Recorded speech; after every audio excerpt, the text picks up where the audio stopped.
We're very proud of what we've done. I mean, really, we started drilling the Milestone project in 2009. We recently announced a financing, which really is being done so that we can complete some of the work that we're doing currently, which is to complete our full feasibility, as well as complete all of our environmental permitting process.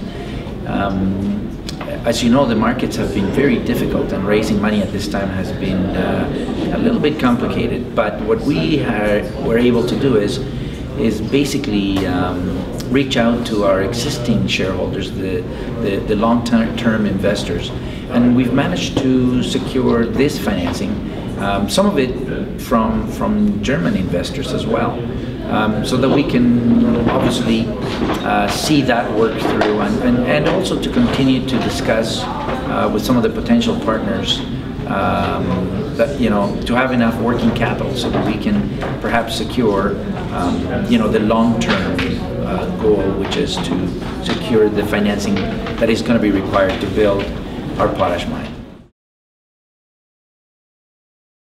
So the environmental impact process is a process that has been going on for about 3 years now.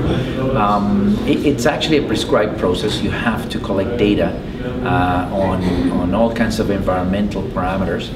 And then after 3 years of this, then you, of course, supply a report that has a plan to mitigate any of the problems that you might create when you're building a mine and when you're operating in a mine. So we have now filed our environmental impact report, and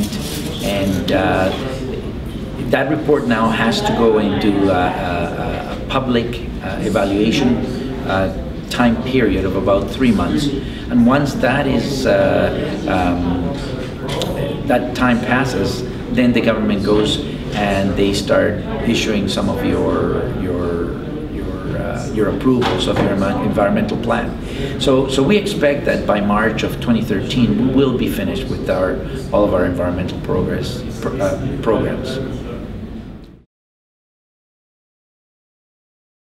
You would probably know the capital costs to develop our mine are quite significant. To get to initial production, we would have to spend somewhere in the order of $2.4 billion, and to get to full production, you know, which takes another 4 to 5 years, you would still need an additional $600 million. So all told, we need to raise something like $3 billion. We're too small a company. Our market cap is not that high, and the equity that we have spent on the project to develop it is not that large. So either, our main goal is to find a partner and create a partnership or a joint venture by which we, through the help of that partner, are able to finance the project. We are in discussion with a number of large companies that have an interest in building the mine, and so we're quite confident that we will be able to secure such a partner. Of course, the markets are difficult, and that makes deal making also very difficult, because people, including companies, are not inclined to make such large expenditures. However, I think that if you look at places like India, like China, there are companies in those countries that do need potash, and potash is required in those countries in a large way. So I think that initially our strategy will be to find a partner in one of those countries, preferably a company that already has a fertilizer distribution in place.